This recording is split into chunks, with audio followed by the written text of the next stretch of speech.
Let's now shift our focus to international developments that we're tracking here. First, let's begin with, after over 15 months of relentless war in Gaza, a breakthrough may be on the horizon.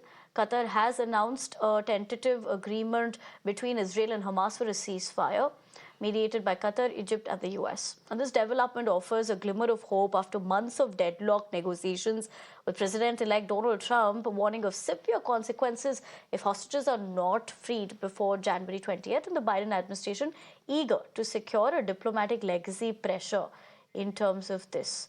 Now, if the agreement holds, it could signal relief for Palestinians in Gaza.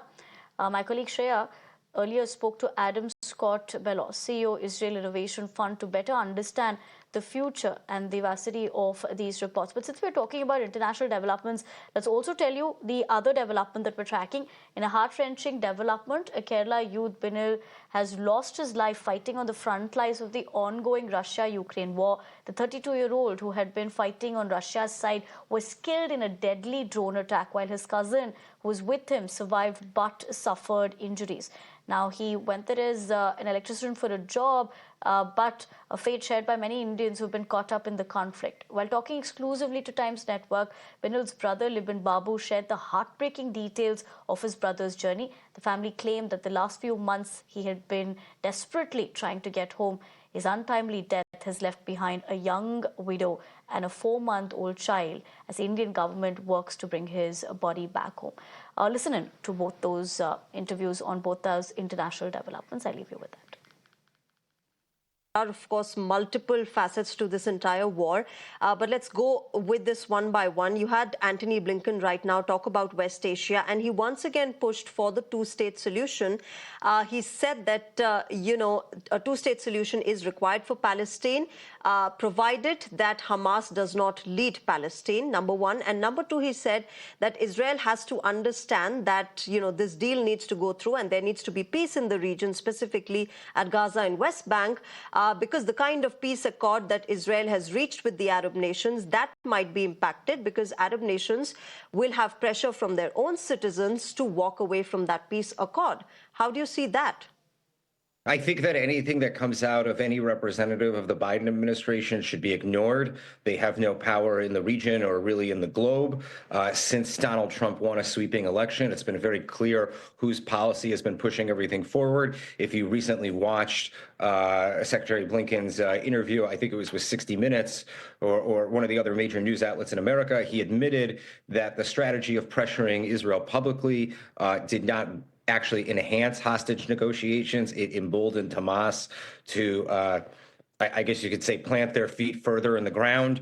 I would say the fact that the Biden administration was unable to expand the Abraham Accords and that you had two major wars that have changed the geopolitical reality around the world, as a result of those wars erupting under this administration, I think it's very clear that any statement about policy or future peace processes by any representative of the Biden administration should be ignored and not taken seriously, especially if it's the perpetuation of a Western-style peacemaking approach that has been seen to fail in this region of the world for almost 3 decades. And would the Israelis then trust Donald Trump 100%, considering the, quintessential Trump that he is? He can be erratic in his ways. He can be unpredictable also. Do you think the Israeli administration would have that kind of trust in Donald Trump? I think that Donald Trump and his administration were able to secure more peace processes and more treaties than any other presidency or State Department in the history of the State Department and the presidency. So I think the track record for former president and president-elect Donald Trump speaks for itself. I think that the fact that as soon as Donald Trump was elected, a new hostage deal was to be pushed forward. And clearly, there's a deadline of January 20th, very similar to the way the Islamic Republic of Iran released the hostages prior to Ronald Reagan taking office. I think that there is major coinciding of a way the world should work and how peacemaking should be done when it comes to the Israelis and the Trump administration.